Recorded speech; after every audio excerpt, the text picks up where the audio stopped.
காசி விஸ்வநாதன் சில மாதங்களுக்கு முன்னால் கொலை செய்யப்பட்டிருக்கிறார். நான் சிபி சைடு சொல்றேன், சத்தியம் தொலைக்காட்சி மூலமாக அதை போய் ஒழுங்கா கண்டுபிடிக்க.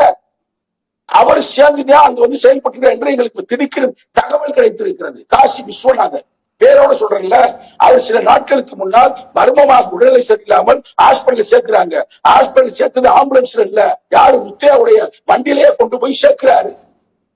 அப்ப இவ்வளவு பிரச்சனை இருக்கும் போது இதை திசை திருப்ப வேண்டும் என்பதற்காகவே தலித்தே போட்டுக்கிட்டாங்க அப்படின்னு ஏதாவது ஒரு பதட்டம் வந்துடும், சாதி கலவரம் வந்து நினைக்கிறாங்க. இந்த நேரத்தில் சத்தியம் தொலைக்காட்சி மூலமாக சத்தியமான வார்த்தை சொல்கிறேன், யாரு உலகத்தில் இருக்கிற பூரா எல்லாம் சாதி வரி பிடிச்சிருக்கல. இந்த பையன் இங்க வந்திருக்கிற நீங்களாக இருக்கட்டும், என அன்பு தோழர்கள் திமுகவை சேர்ந்தவராக இருக்கட்டும், காங்கிரஸ்காரராக இருக்கட்டும், இவர்கள் எல்லாம் சகோதரத்துவமா தான் இருக்கிறாங்க. இவங்க போல எல்லாருமே இருக்கிறாங்க. ஊர்ல ஒருத்தர் 2 பேரு 3 பேரு 4 பேர் மேக்சிமம் அவங்கதான் சாதி வரி பிடித்திருக்கிறாங்க, அவங்கதான் உள்ள போட்டிருக்காங்கன்றத நாங்க சொல்றோம். அப்ப அரசாங்கம் என்ன சொல்லுதுன்னா, அங்க அதிகமான ஓட்டு கிடைக்குது ஒரு குறிப்பிட்ட சமூகம். இவங்க வெறும் 22 குடும்பம் தான் இருக்கிறாங்க. 22 குடும்பங்க, 22 குடும்பம் பேர் சொல்லணுமா வரிசையா?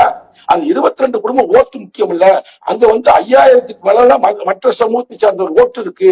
அதுன்னு சிக்கல் வந்துடக்கூடாது என்பதற்காகவே திட்டமிட்டு அரசாங்கம் இது மாதிரி குற்றத்தை சுமத்துகிறது. கூட்டம் தானே இருக்கிறா, கூட்டம் இருந்தாலும் ஏன் நாங்கள் போராடுகிறோம்? ஏங்க போராடுறோம் சார்?